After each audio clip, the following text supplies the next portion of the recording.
तर नमस्कार बागणीकर, आज आहे आपला तिसरा ब्लॉग। आज मंगळवार असल्यामुळे दुपारी दुकान बंद केलो, चाललो जेवायला। 11 नंबर गाडी धरून कडकडन घरला चाललो। वाटत जाताना ह्यो भाव भेटला, मग ह्याला लगेच बाय बोलून आलो घरला। हातपाय धुतलो आणि बसलो जेवायला। जेवण केलो तोपर्यंत नमाजची वेळ झाली म्हणून नमाजला गेलो। जरा पुढे गेलो आणि हे गटर फोडायचं काम चालू होतं।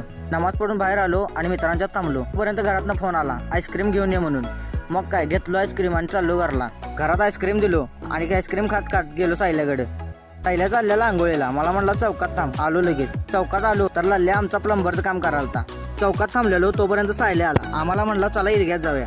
मग आम्ही चाललो ईदग्यात, कारण ऊन पण लई लागालतं। ईदग्यात आलो आणि गार गार असलं भारी वाटालतं। तुम्हाला व्ह्यू दाखवतो बघा।